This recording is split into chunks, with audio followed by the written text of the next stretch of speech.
তোকে আজ মেরেই ফেলবো আমি। তুই আমার হাত থেকে আর বাঁচতে পারবি না।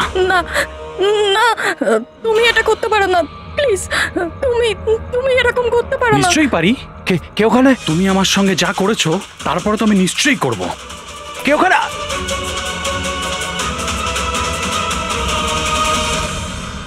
বাঁচাও, বাঁচাও, প্লিজ প্লিজ হেল্প, বাঁচাও। তুমি এটা করতে পারো না, প্লিজ। কেউ আছো? কেউ আছো? বাঁচাও, please please help, please please বাঁচাও। ওখানে কে আছে? প্লিজ হেল্প, হেল্প, কেউ বাঁচাও আমাকে, প্লিজ। কেউ আছো? কেউ আছো? প্লিজ বাঁচাও আমাকে, প্লিজ হেল্প, কেউ আছো? শোনো শোনো, প্লিজ, লেগে যাবে আমার। এই কি করছো? এই তোমার হাতে ওটা কি? তুই নিজের কাজ কর। এই দেবো তোকে টাকা। তুমি এটা কি করছো? তোর মতো মেয়েরা না আমার কাছে ছাড়ো শুধু ওকে, পাস। ছেড়ে দাও। বললাম না, সর এখান থেকে। গান ছাড়, গান ছাড়, লেগে যাবে বলছি। গান ছাড়, গান ছাড়।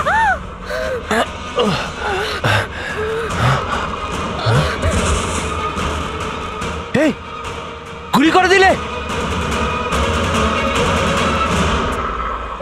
গুলি করে দিল। হ্যাঁ, খুন খুন করেছে, খুন করে দিয়েছে পুলিশ, খুন করেছে পুলিশ। এই আরেকটা গুলি কে চালালো?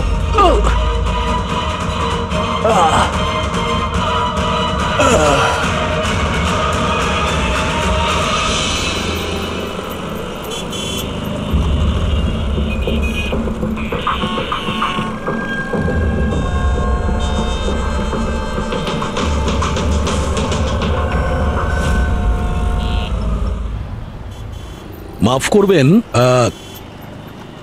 খুন আপনি দেখেছেন? কিন্তু আপনি দেখলেন কি করে? বলতে চাইছি যে আপনি তো দেখতে পাই না, তাই তো? হ্যাঁ, ওই আর কি, মানে বলতে চাইছি আপনি দেখলেন কি করে খুন হতে? এইটার সাহায্যে। এটার সাহায্যে? কি এটা? এটা সেন্সর গ্লাভস। এতে সেন্সর ফিট করা আছে, যার থেকে অদৃশ্য তরঙ্গ বেরিয়ে যায়। ওই তরঙ্গের সামনে যা কিছু থাকে ওতে ধাক্কা খেয়ে ওগুলো ফিরে আসে। তাতে আমি জানতে পারি যে আমার সামনে কি হচ্ছে। মানে এক প্রকার এটা আপনার চোখের কাজ করে? হ্যাঁ, আপনি সেটা বলতে পারেন। আরে কিন্তু এটা কি করে হতে পারে? হতে পারে। এক মিনিট, আপনি একজন মহিলা, আপনি চুল বেঁধে রেখেছেন।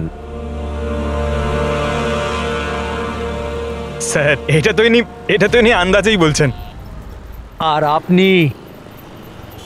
আপনি বেশ গোলগাল দেখতে, হেলদি ইয়াং বয়। এটা তো ভুল বলেননি, দিন দিন তো মোটা হচ্ছে। ওয়েট তো চেক করেছিলাম স্যার, একটু কমও দেখাচ্ছিল। আপনি বলছেন যে এই ডিভাইসের সাহায্যে আপনি দেখেছেন কাউকে খুন হতে? একটা মেয়ের খুন হয়েছে স্যার, তাকে গুলি করা হয়েছে। গুলি কোথায়? আই মিন এখানেই কাছাকাছি? না, এখানে নয়, এই জায়গাটা একটু এবড়ো খেবড়ো। ওটা খুব স্মুথ ছিল, ওখানে সিঁড়িও ছিল না। আচ্ছা, আপনি ওই জায়গা থেকে এখানে কি করে এলেন? জানি না, ঘটনাস্থলে কেউ আমাকে এখানে পিছন থেকে মারলো, আর তারপর আর কিছু জানি না। চোখ খুলে দেখলাম আমি এখানে। সঞ্জীব বাবু, কাল রাতে কি হয়েছিল আপনি ডিটেলসে বলুন আমাদের। আসলে আমি কাজ থেকে ফিরছিলাম, আর তখন আমার অটোটা একটা সিগন্যালে দাঁড়ায়। হে হে, ওদিকে কি? ওদিকে কি? কি? আরে ভেতর থেকে তুমি একটা মেয়ের চিৎকার শুনতে পেলে না? মেয়ের চিৎকার? কি বলছেন কি আপনি? বাঁচাও! ফের বললো? কি বলছেনটা কি আরে আপনি? আচ্ছা নাও, এটা তুমি রাখো রাখো। ঘটনাস্থলে আমি যখন পৌঁছলাম তখন দেখলাম যে একটা ছেলে আর একটা মেয়ে ছিল। ছেলেটার হাতে পিস্তল ছিল, গান। দুজনে ঝগড়া করছিল, ধস্তাধস্তি হচ্ছিল। খুন করেছে পুলিশ। এই আরেকটা গুলি। ব্যাস, যখন আমার চোখ খুললো তখন ওই ছেলেগুলো আমার গ্লাভস চুরি করবার চেষ্টা করেছিল আর আমি ওদের ধরে ফেলি।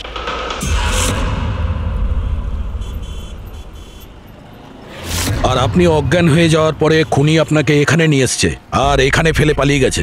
হ্যাঁ, হতে পারে। আচ্ছা, ওই জায়গাটা কোথায় যেখানে মেয়েটার গুলি লেগেছিল? না স্যার, আমি জানি না। আচ্ছা, আন্ধেরিতে ওই অটো যে সিগন্যালে দাঁড়িয়েছিল, যেখানে আপনি মেয়েটার চিৎকার শুনেছিলেন, সেই জায়গাটা জানেন আপনি? মনে আছে? আই অ্যাম সরি, আমি এ ব্যাপারে আপনাদের হেল্প করতে পারবো না। ইটস ওকে, ইটস ওকে, আপনি চিন্তা করবেন না, আমরা ওই জায়গাটার খোঁজ নিয়ে নেব। কিন্তু কি করে? ওই অটো ড্রাইভারকে জিজ্ঞাসা করব। এত বড় শহরে ওই ড্রাইভারকে আপনি কোথায় খুঁজে পাবেন স্যার? পেয়ে যাব। ওদের নেটওয়ার্ক খুবই ফাস্ট, সারা শহরে ছড়িয়ে আছে, পেয়ে যাব। ওনার নাম, ঠিকানা বা অন্য কিছু জানেন আপনি?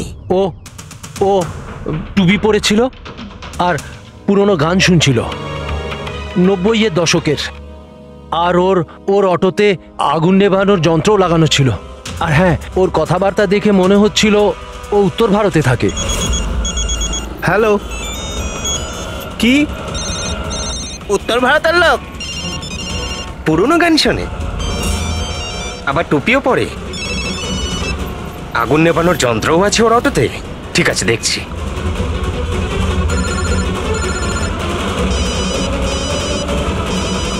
Hello hello Raju. হ্যাঁ ভাই, সিআইডি অফিসারেরা একজন অটো চালককে খুঁজছে যে টুপি পরে আর ওর গাড়িতে নাকি একটা আগুন নেভানোর যন্ত্র লাগানো আছে। টুপি ঋষিদ হবে ভাই। হ্যাঁ রাজু, বল। ঋষিদ, কাল রাতে কি আন্ধেরির কোনো সিগন্যালে ছিলিস? হ্যাঁ ছিলাম তো, বল। ওখানে কোনো প্যাসেঞ্জার নেমেছিল নাকি? হ্যাঁ, কিন্তু ও তো অন্ধ ছিল। কি হয়েছে নাকি বল? আরে ওর সাথে একটা দুর্ঘটনা ঘটে গেছে। সিআইডির লোকেদেরকে নিয়ে এসেছে, তোর সাথে দেখা করতে চায়। সিআইডি? সঞ্জীব বাবু, দেখে বলুন তো যে এই অটোওয়ালা কিনা। মনে পড়ছে কিছু আপনার? হ্যাঁ স্যার, ইনিই তো ছিলেন। হ্যাঁ, এই ছেলেটা। স্যার, আমি কিছু করিনি স্যার, আমি কোনো চিৎকার শুনিনি স্যার। হ্যাঁ স্যার, ইনি চিৎকার শুনেছিলেন, কিন্তু আমার স্ত্রী অসুস্থ ছিল, আমার হসপিটাল যাওয়ার ছিল, তাই আমি ওনাকে ছেড়ে চলে গেছি। আরে ভয় পেও না, তোমায় কেউ কিচ্ছু বলবে না। তুমি বলো এই লোকটাকে তুমি কোথায় নামিয়েছিলে? এই তো এই সিগন্যালে ছেড়েছি স্যার। তারপর ওই সিগন্যাল থেকে কোন দিকে গিয়েছিলেন উনি? এই সামনের গলিটার মধ্যে স্যার। ঠিক আছে, তুমি যাও। Thank you very much, thank you. আসুন সঞ্জীব বাবু। অটোওয়ালা আপনাকে এই গলির মধ্যে আসতে দেখেছিল। এখানে দুটো রাস্তা আছে, একটা এটা আর একটা ওটা।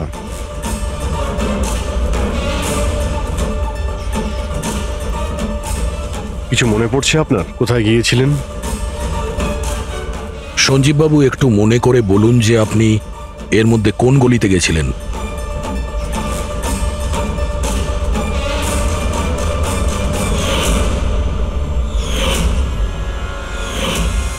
একটা পাখির মতো দেখতে মূর্তি ছিল। চলো আমরা এখান থেকে শুরু করি। সামনে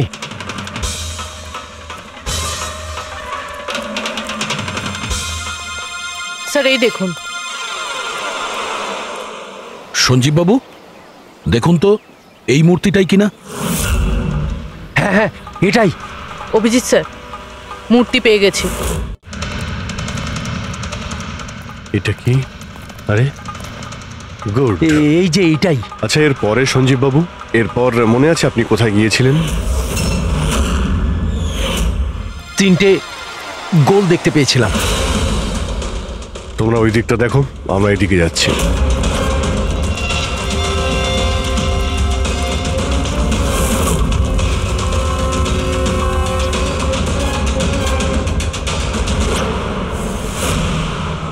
স্যার,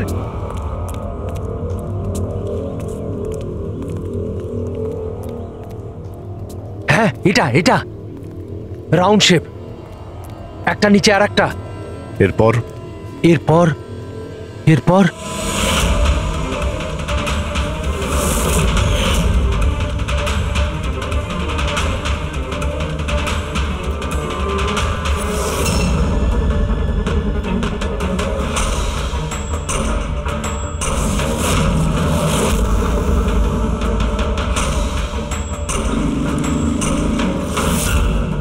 এদিকে এদিকে, এই যে। সাবধানে।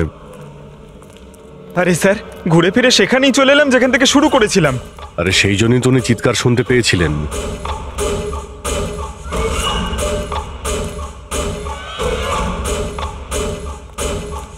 স্যার এই জায়গাটা একেবারে জনবসতির মাঝখানে, তাহলে গুলি চলার আওয়াজ কেউ শুনতে পাইনি কেন? কারণ গানে সাইলেন্সার লাগানো ছিল।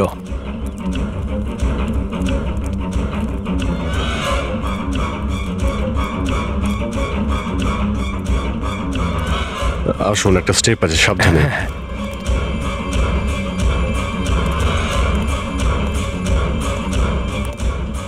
না না, ঠিক আছে।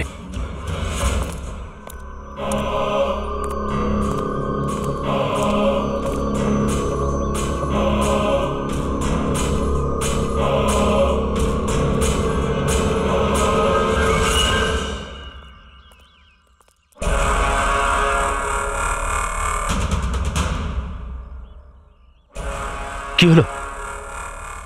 আপনারা দাঁড়িয়ে পড়লেন কেন? কি আছে? লাশ পেলেন? সঞ্জীব বাবু, আপনি বলেছিলেন গুলিটা কোনো মেয়ের লেগেছিল। হ্যাঁ হ্যাঁ, মেয়ের গায়ে লেগেছিল। আমি তাকে ছুঁয়ে দেখেছিলাম। ওর গুলি লেগেছিল, রক্ত বেরোচ্ছিল। কেন বলুন, কি হয়েছে? লাশ এখানে আছে, কিন্তু কোনো মেয়ের নয়, কোনো ছেলের। কি?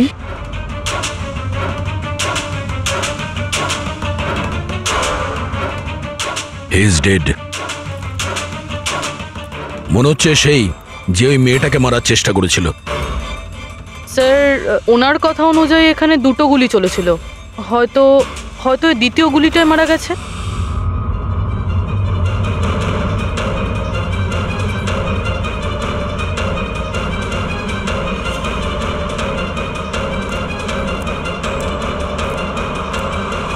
স্যার স্যার, এখানেও তো রক্ত পড়ে আছে। ওটা যদি ওর রক্ত না হয় তাহলে এই মেয়েটার হতে পারে। গুলি তো ওর এখানেই লেগেছিল স্যার। যদি মেয়েটার এখানে গুলি লাগে তো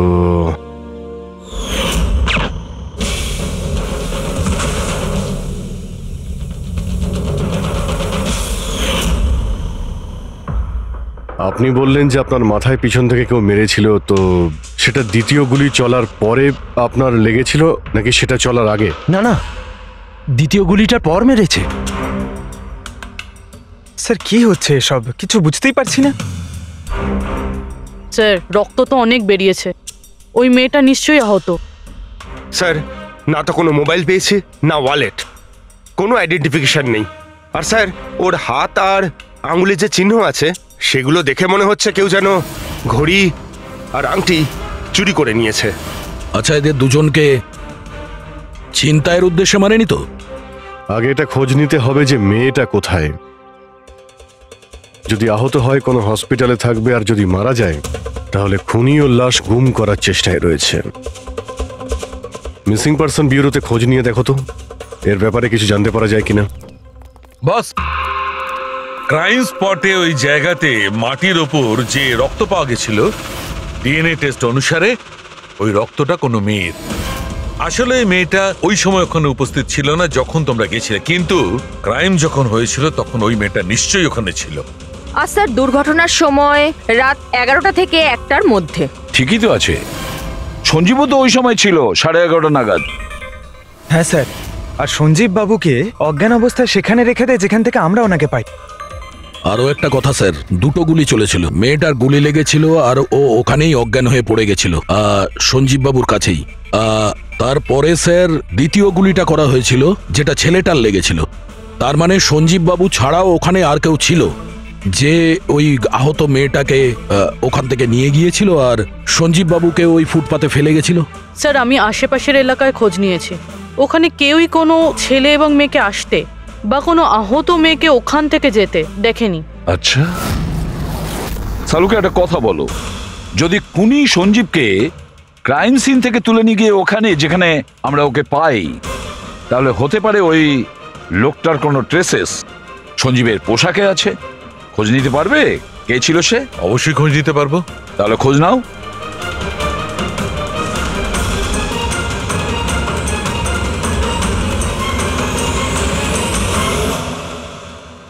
স্যার, লাশ শনাক্ত করা গেছে। ওর নাম হলো অনিকেত স্যার, আর ওর বাড়ির লোকজনও হারিয়ে যাওয়ার রিপোর্ট লিখিয়েছিলেন। অনিকেত, দেখুন আপনার ভাই অনিকেতের বডি আমরা বন্ধ কারখানায় পেয়েছিলাম। আপনারা কি বলতে পারবেন উনি কেন এখানে এসেছিলেন? আপনার ভাইয়ের খুন হয়েছে। আশা করব আপনারা আমাদের কাছে কিছুই লুকোবেন না। যদি আপনারা সত্যি না বলেন তাহলে আমরা তো খুনিকে ধরতেই পারবো না। স্যার এরকম কিছু নয় স্যার, গত কয়েকদিন ধরে খুবই অদ্ভুত বিহেভ করছিল। অদ্ভুত মানে? প্রায় বাইরে থাকতো স্যার, সারাদিন। আমরা অনেকবার জিজ্ঞাসা করার চেষ্টা করেছি, কিন্তু কিচ্ছু বলতো না। গতকাল সকালেও 11টা নাগাদ চলে গেছিল। কোথায় গেছিল কিচ্ছু বলেনি। সারা দিন ধরে স্যার ঘরে ফেরেনি। সকালে উঠে দেখি সারা রাতেও বাড়ি ফেরেনি। তারপরে গিয়ে আমি পুলিশের কাছে কমপ্লেন করি। তো সারাটা দিন ফোনে কোনো কথা হয়নি? স্যার আমি ওকে সারাদিন ধরে ফোনে কল করছিলাম, কিন্তু ফোনেই পাচ্ছিলাম না ওকে। এরকম কবে থেকে চলছিল? স্যার জানি না কবে থেকে। গত কয়েক বছর ধরে তো সিঙ্গাপুরেই ছিল। এই তো কিছু মাস আগেই ইন্ডিয়া এলো, তখন থেকেই এরকমই বিহেভ করছিল। সিঙ্গাপুরে কি কাজ করতেন ইনি? ওখানে হোটেলে জব করতো। এ বিবাহিত ছিল? না স্যার, বিবাহিত ছিল না। কোনো মেয়ের সাথে এর সম্পর্ক ছিল? কারণ মরার আগে ও কোনো মেয়ের সঙ্গে ঝগড়া করছিল। জানি না স্যার, আমরা কিছুই জানি না এর কোনো মহিলার সঙ্গে কোনো অ্যাফেয়ার বা বন্ধুত্ব আছে কিনা, কিছুই জানি না। স্যার স্যার এনাদের থেকে অনিকেতের নাম্বার নিয়ে আর কল রেকর্ডস চেক করি স্যার। তাতে জানতে পারি যে একটাও মেয়ের নাম্বার নেই স্যার, শুধু ছেলেদের সঙ্গেই কথা বলতো, আর বেশিরভাগই ওর সঙ্গে যারা কাজ করতো তাদের। আর স্যার মৃত্যুর আগেও ও কাউকে ফোন করেনি নিজের ফোন দিয়ে। কোনো মেয়ের নাম্বার পাওয়া যাচ্ছে না, এটা তো খুব অবাক কাণ্ড। স্যার খুবই সাদাসিধে লোক ছিল, শুধু নিজের কাজ নিয়েই ব্যস্ত থাকতো। ঠিক আছে, আপনারা যেতে পারেন। যদি দরকার হয় আপনাদের ডেকে নেব।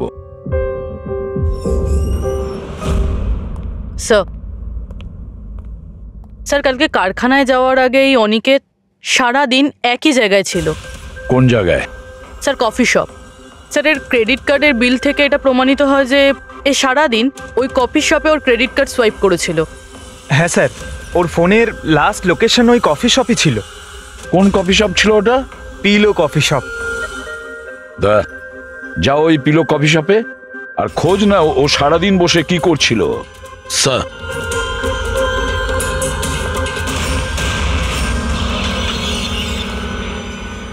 বস, কি খবর নিয়ে এসেছো? এমন খবর এনেছি যেটা আমাদের কাছে খুব জরুরি। কি? এর পোশাকের মধ্যে আমি কয়েকটা আলাদা আলাদা ডিএনএ স্যাম্পল পেয়েছি। কিছু মানে? কিছু মানে 5 জন লোকের ডিএনএ স্যাম্পল পেয়েছি। 5? হ্যাঁ 5, আর এই 5 জনই মেয়ে। আর সঞ্জীবের জামা কাপড় থেকে আমরা 2 ধরনের ডিএনএ পেয়েছি, আর এই দুটো স্যাম্পল অনিকেতের জামা কাপড় থেকে পাওয়া স্যাম্পলের সঙ্গে ম্যাচ করে গেছে। মানে 5 জনের মধ্যে 2 জন যারা অনিকেতকে ছুঁয়েছিল, ওরা আবার সঞ্জীব বাবুকেও ছুঁয়েছিল। তার মানে অভিজিৎ এই পুরো কাজটা দুটো মেয়েই করেছে।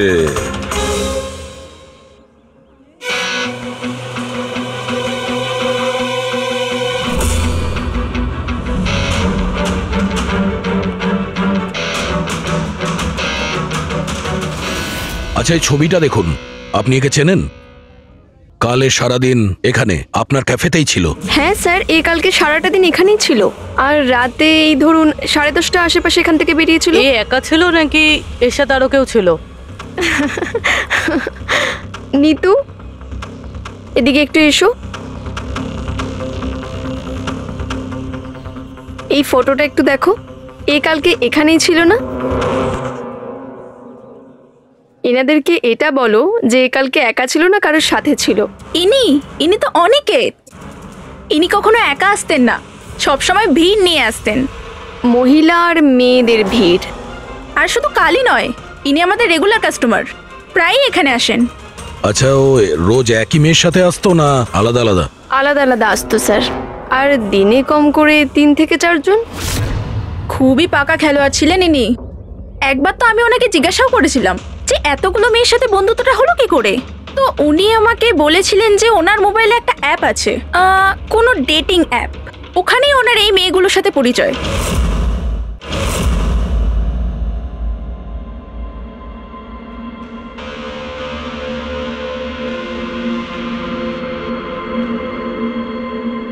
কিছু জানতে পেরেছো?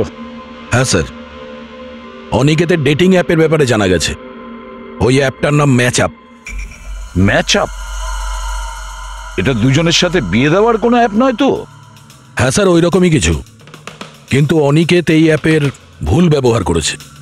ও এই অ্যাপের সাহায্যে এতগুলো মেয়ের সঙ্গে কন্ট্যাক্ট করেছে স্যার, আর ওদের সঙ্গে বন্ধুত্ব করেছে। আর মনে হচ্ছে বিয়েও কাউকেই করতে চায়নি, শুধুমাত্র টাইম পাস করছিল। এই অ্যাপে শুধুমাত্র চ্যাটিংই হয়, আর কারো নাম্বার এই অ্যাপে শো করে না স্যার। স্যার, আমরা অ্যাপ ডেভেলপ কোম্পানি থেকে 4টে মেয়ের ব্যাপারে খোঁজ নিয়েছি, অনিকেত যাদের খুব টাচে ছিল। ইনফ্যাক্ট মার্ডার হওয়ার দিনও ওদের সঙ্গেও ক্যাফেতে দেখা করেছিল। পুরবি কথা বলছে। প্রথম মেয়েটা হলো মোনা। হ্যাঁ, আমি দেখা করেছিলাম ওনার সাথে কফি শপে এই 4টে নাগাদ। কফি খেয়েছিলাম আর একটু কথাও বলেছিলাম আমরা। তারপর আমাকে বেরোতে হলো, আমার কিছু আর্জেন্ট কাজ ছিল। স্যার, এ বলছে যে কফি শপের পরে ও বিউটি পার্লারে গিয়েছিল, আর ওখান থেকে একটা মুভির প্রিমিয়ারে। দ্বিতীয় জন হলো রূপালী। তাহলে বলো, তোমার কি বক্তব্য? ও অনেক দিন ধরে আমার পেছনে পড়েছিল, খালি বলতো দেখা করো দেখা করো। ভীষণই বোরিং ছিল, আই টেল ইউ। ওর সাথে 1 কাপ কফি যে আমি কিভাবে খেয়েছি, আর কফিটা শেষ হওয়ার সাথে সাথেই আমি ওখান থেকে বেরিয়ে গেছি। ও বলেছিল স্যার ও অনিকেতের সঙ্গে 6টার সময় দেখা করেছিল, আর তারপরও ফ্যামিলি ফাংশন অ্যাটেন্ড করতে আন্ধেরি গিয়েছিল। আর তৃতীয় অঞ্জু স্যার। ওর সাথে তো সময়টা বুঝতেই পারিনি। কত ভালো ভালো কথা বলতো। আপনি জানেন আমরা সেদিন কত কথা বললাম। হঠাৎ করে ও বললো ওকে কোথাও যেতে হবে। আমরা ডিসাইড করলাম যে আমরা আবার দেখা করব, আর তারপর চলে গেল। এই মেয়েটা কফি শপ থেকে বাইরে বেরই হয়নি। এই স্টেটমেন্ট অনুযায়ী ও কফি শপেই বসেছিল কফি শপ বন্ধ হওয়া পর্যন্ত, 12টা অবধি। স্যার, এদের স্টেটমেন্ট আমরা ক্রস চেক করেছি, ঠিকই বলছে। স্যার, সঞ্জীববাবু বলছেন কোনো মেয়ের গুলি লেগেছিল। এদের 3 জনকে চেক করা হলো, কিন্তু কোনো আঘাতের চিহ্ন নেই। তোমরা তো 4টে মেয়ের কথা বলেছিলে, তাহলে চতুর্থ মেয়েটি গেল কোথায়? স্যার, 4 নম্বর মেয়েটা হলো এরিকা। আমরা এই অ্যাপের সাহায্যে ওর সঙ্গে কন্ট্যাক্ট করার চেষ্টা করেছিলাম, কিন্তু ও কোনো রেসপন্স করেনি। তাহলে এক কাজ করো, ওই মেয়েটার সঙ্গে গিয়ে দেখা করো।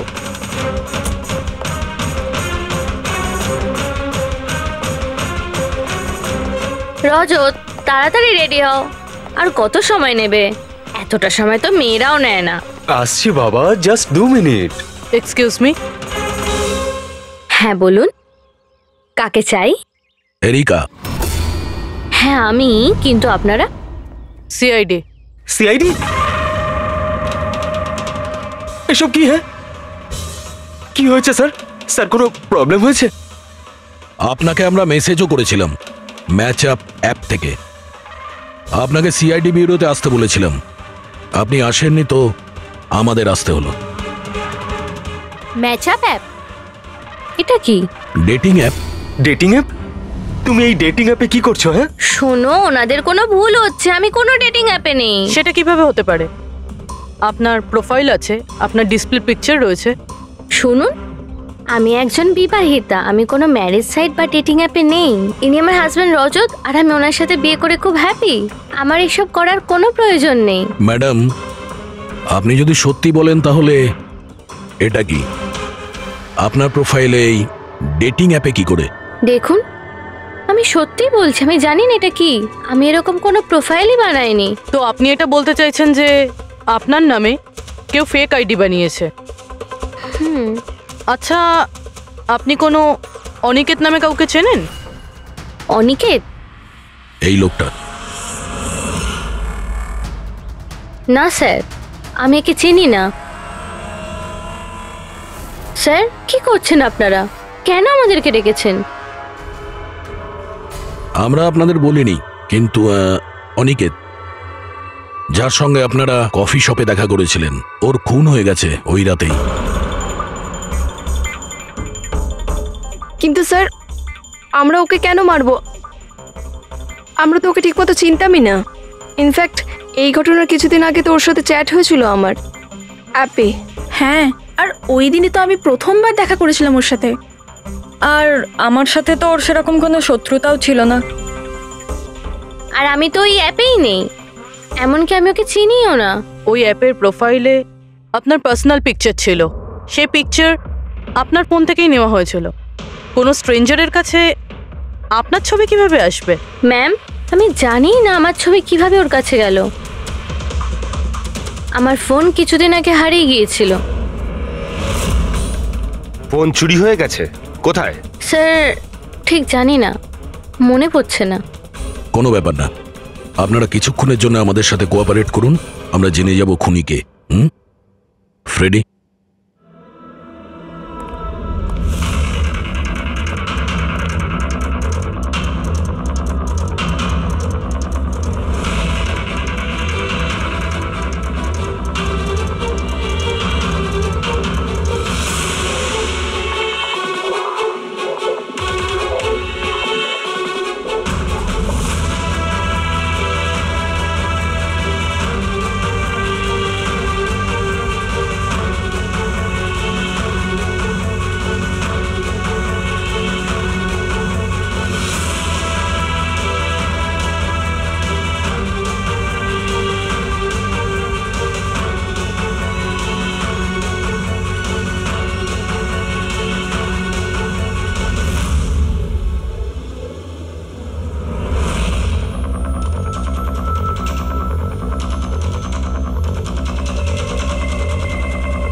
সঞ্জীব বাবু, এদের মধ্যে কেউই না যে ওদিন ঘটনাস্থলে ছিল? এদের মধ্যে কেউ নয়। ঠিক আছে, আপাতত আপনারা যেতে পারেন। Thank you.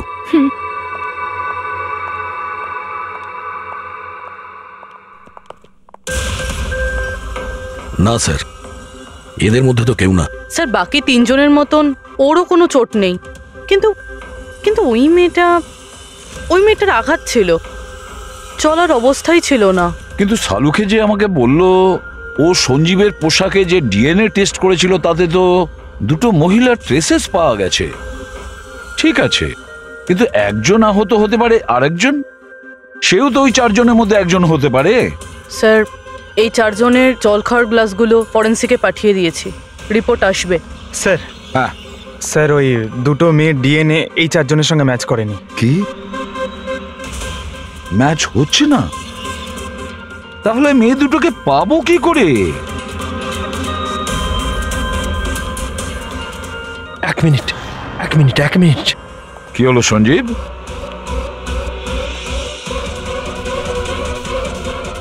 এসিবি স্যার, আমি এই গন্ধটা চিনি। গন্ধ? আমার আফটার শেভ মনে হয় স্যার। না না, এটা ওই গন্ধ যেটা আমি ঘটনাস্থলে পেয়েছিলাম, একদম ওটার মতো। কফি আর চা?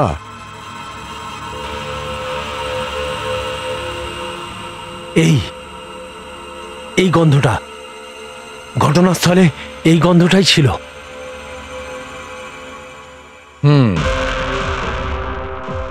আর আমি পঙ্কজের জামার হাতার ওপরে কফির দাগ পেয়েছি। হ্যাঁ স্যার, ওই সকালে কফি বানাচ্ছিলাম না, তাই একটু পড়ে গেছিল। তার মানে ডক্টর সালুকে ওই ক্রাইম সিনে কফি আর চায়ের মিশ্রিত একটা গন্ধ ছিল। ক্রাইম সিনে না খুনির কাছে? চা আর কফির মিশ্রিত কোনো স্মেল তখনই আসে যখন সে বারবার চা আর কফি বানায়, যেমন কোনো কুক বা কেউ কফি শপে কাজ করলে, যেমন পিলো কফিতে। পুরো একটা কাজ করো, এরিকাকে জিজ্ঞেস করো যে ওর ফোন পিলো কফি শপের আশেপাশে হারিয়েছিল কিনা।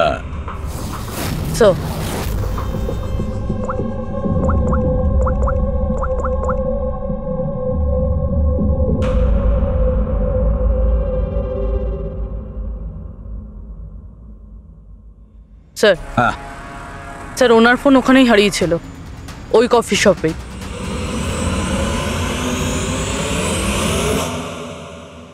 এই মেয়েটা এখানে প্রায়ই আসে না? হ্যাঁ, এনাকে দেখেছি তো এখানে। এর ফোনটা হারিয়ে গেছে। তো এর ফোনটা যখন হারিয়েছিল এখানে ডিউটিতে কে ছিল?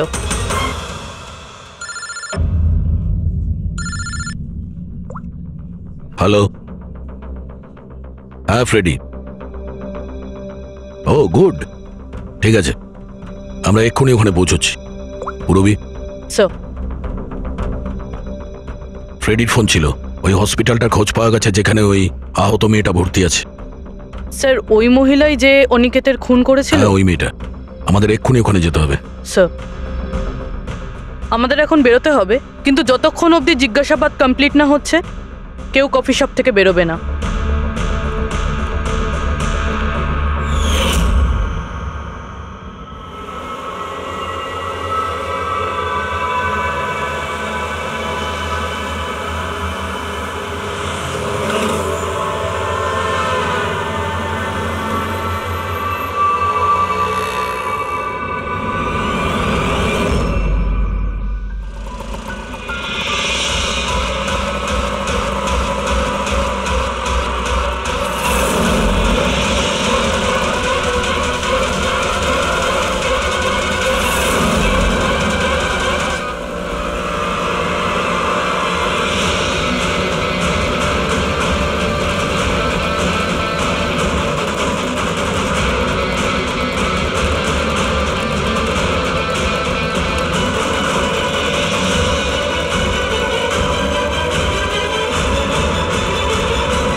এক্সকিউজ মি, আমি এক্ষুনি আমার বোনকে ডিসচার্জ করাতে চাই।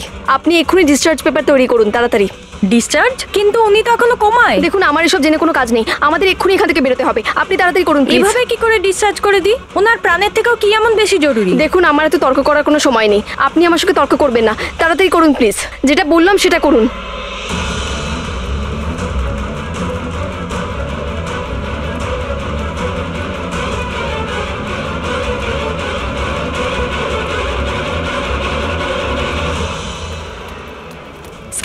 এক্সকিউজ মি, আমার দিদি স্বপ্নাকে এক্ষুনি ডিসচার্জ করাতে হবে, এক্ষুনি। ওর বিলের টোটাল অ্যামাউন্টটা বলবেন প্লিজ। Excuse me.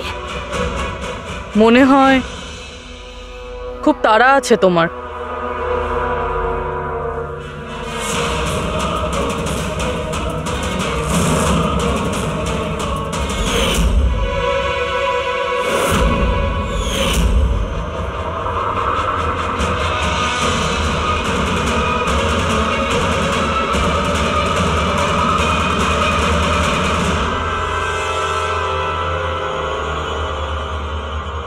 ক্যাফেতে ওই ফোন কলটা, ওটা আমাদেরই প্ল্যান ছিল। আমরা এটাই দেখতে চাইছিলাম যে ওই আহত মেয়েটার মিথ্যে খবরের জালে কে ফাঁসে। আর তুমি ফেসে গেলে, এটাও ভাবলে না যে সিআইডি তোমাকে ফলো করছে? তুমি নিজেই আমাদের এখানে নিয়ে এসেছো, আর তাই পালিয়ে কোনো লাভ নেই। সেই জন্য তোমার জন্য এটাই ভালো হবে, নিজের অপরাধ স্বীকার করে নাও।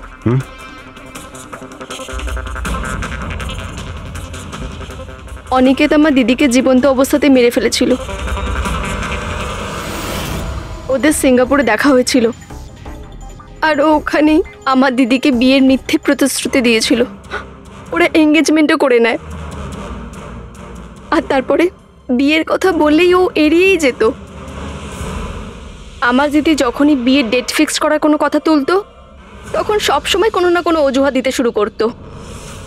আর এই ধরুন 6 মাস আগে ও বলল যে ওর মা নাকি খুব অসুস্থ, আর ওর মায়ের চিকিৎসার জন্য টাকার দরকার। আর আমার দিদি নিজের জীবনের সব সেভিংসটা দিয়ে দিয়েছিল। আর ও বলল যে ও সিঙ্গাপুর থেকে ফিরে এসেই আমার দিদিকে বিয়ে করবে। আর টাকা পয়সা নিয়ে অনিকেত সিঙ্গাপুর থেকে মুম্বাই আসে। হ্যাঁ, স্বপ্ন ওর অপেক্ষা করতে থাকলো, আর সেটাও পুরো 3 মাস ধরে। তারপরে একদিন আমি দেখলাম যে ও মুম্বাইয়ের ওই ক্যাফেতে ছিল, তাও আবার অন্য মেয়েদের সাথে। তার মানে ও স্বপ্নাকে বিয়ে করতেই চায়নি? না, ও স্বপ্নাকে ঠকাচ্ছিল। ও স্বপ্নারই ইনকাম করা টাকা অন্য মেয়েদের পেছনে ওড়াচ্ছিল। আর আর ওর মাও কিন্তু অসুস্থ ছিল না, কারণ ওর তো কোনো মাই ছিল না। ওর মা তো অনেকদিন আগেই মারা গেছিলেন। তাই তুমি প্রতিশোধ নেওয়ার একটা প্ল্যান করলে। স্বপ্না তো আমার কোনো কথা বিশ্বাস করতে চাইতোই না। ওর ভালোবাসা অন্ধ হয়ে গেছিল। ওর প্রমাণের দরকার ছিল।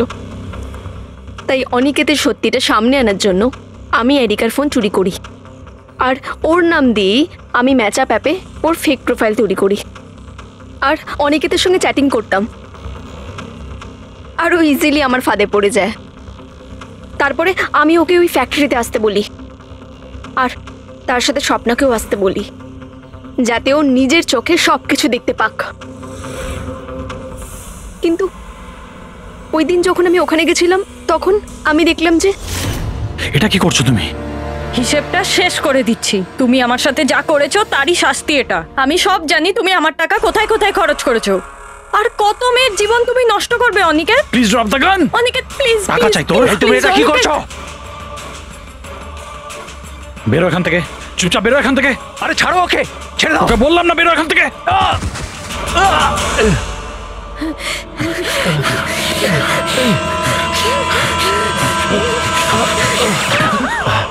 এই, গুলি করে দিলে?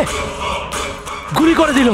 হ্যাঁ, খুন খুন করে দিয়েছে পুলিশ। এই, আরেকটা গুলি কে চালালো? আরেকটা গুলি চালিয়েছে পুলিশ।